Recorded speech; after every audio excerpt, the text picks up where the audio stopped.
Well, greetings everyone. Let me get started with this. How's everybody today? Doing great. Doing great. I had an epiphany today about cursing. Oh, this is a reality check. Everything about me is a reality check because reality is not real. What is cursing? They call it vulgar language. So I was doing some research on that idea. You don't hear me say shit, motherfuckers, goddamn. You don't hear me talk like that. And I used to be offended by people who talk like that. So I asked myself, why? Why am I offended by somebody using words to express an idea? Okay, let's talk about it. And you find people my age still like they're all like me because we've been programmed with this morality, Christianity, Islam, like words are going to offend God. He created the words. How can God be offended by words? Vulgate, vulgar come from the word people in Latin. You had the Vulgate Bible, the People's Bible. Vulgar language is the language of the common people.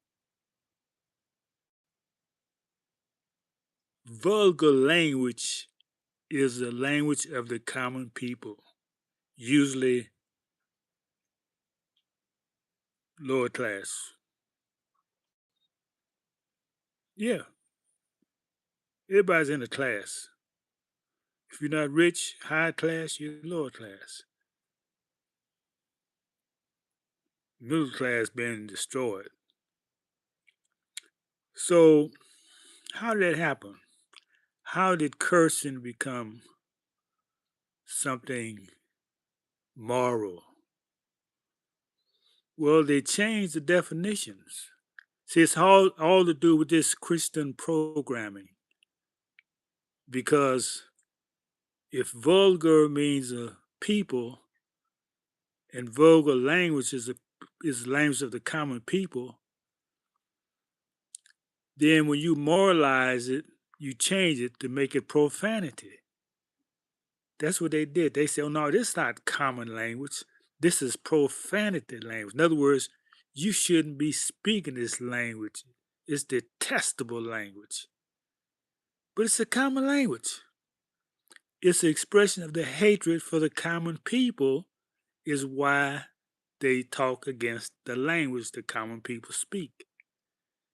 In other words, you're blaming somebody for speaking a language that they commonly speak. You don't want them to have their own language. That's their language. And you made it a class language. So you say anybody who uses that language is in that class.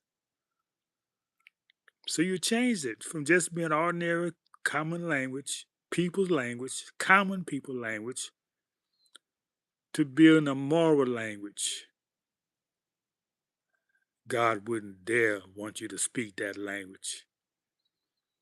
So what's been said, you don't want the common people to have a language. You want them to all speak like you. So I curse, goddamn motherfucker. I use those words every now and then to let you know I'm not no saint.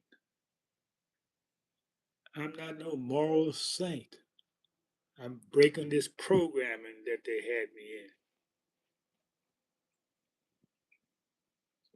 You can't use a word.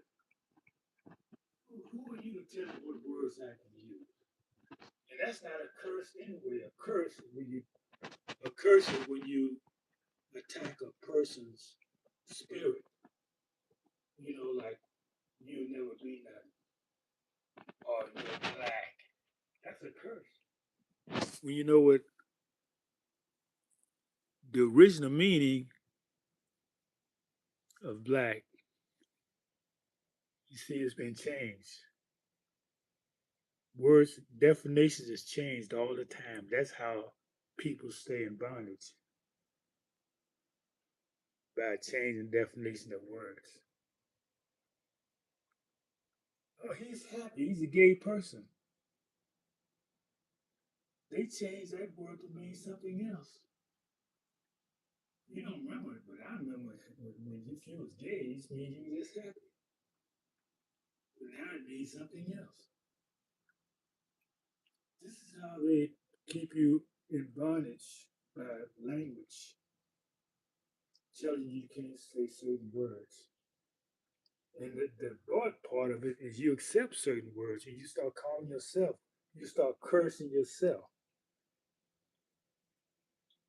You start cursing yourself, calling yourself black and proud of it.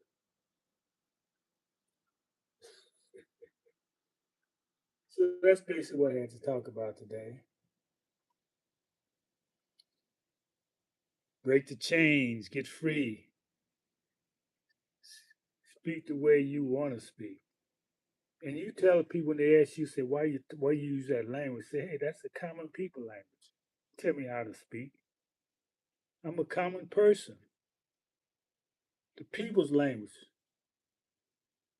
And if the language is so detested, why everybody imitate the language we speak?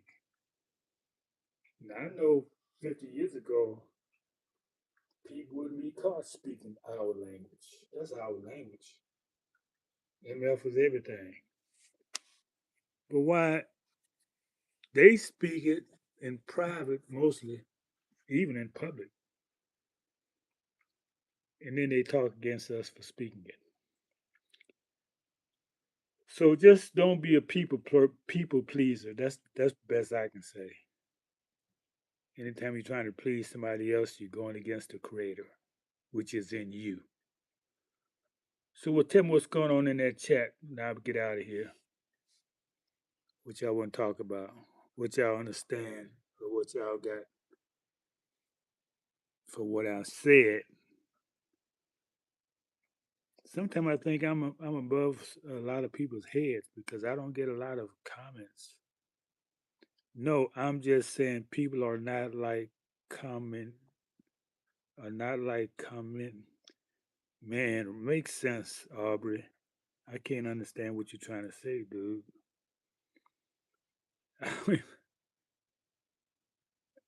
Man, y'all need to understand how to speak the language. I can't understand none of these things. Make a complete sentence, dude. You talk. A sentence is a subject, a verb, a predicate, a noun. You putting these fragments in here. I don't know what you're talking about. Oh, okay, I got this one. People are a little lazy. That's why they're not commenting. Well, that's okay. Look, I don't come here for people to comment. I come here because I got something to share with y'all. That's why I come here.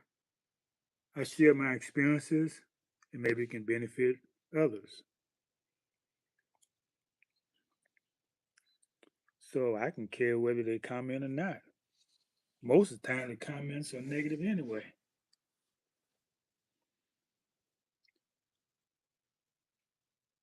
But every now and then, you find some jewels, people who really understand.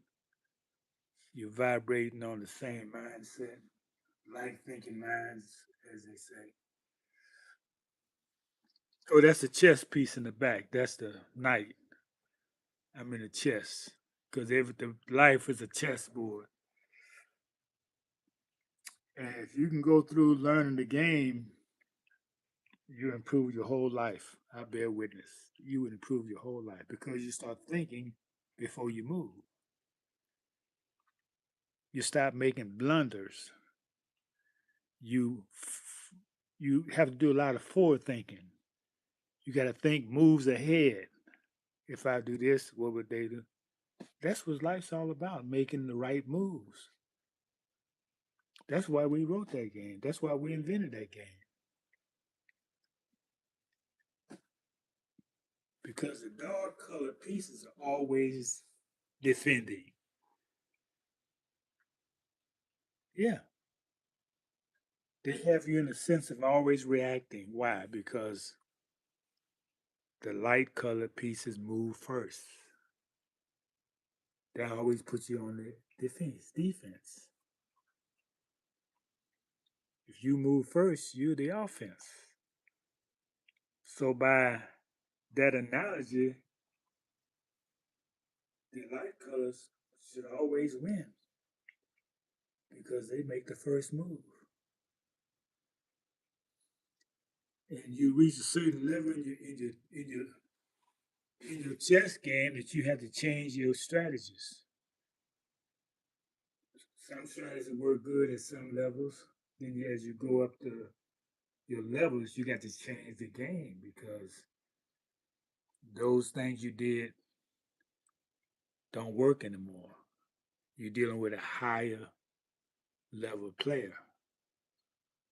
So you gotta have real strategy, real defenses. They got so many different names for these different defenses and attacks. Learn them all. Not all of them, but learn a lot of them and just use them. In other words, you have to identify them when other people are using them. Because when you identify their strategies, you have to know what defenses go with that strategy. So this is not a game you can master in a few years unless you're very talented. It takes decades to master this game. Yes, but it's a beautiful journey because it's the growth of your mind, your intellect. You're expanding your brain power. Teach your children at a young age to play chess. Forget checkers and dominoes. If you playing dominoes, do what you want to do. I'm just telling you what I do. All right, with that, we're gonna say thank you for stopping by, and we'll talk to you on the rebound.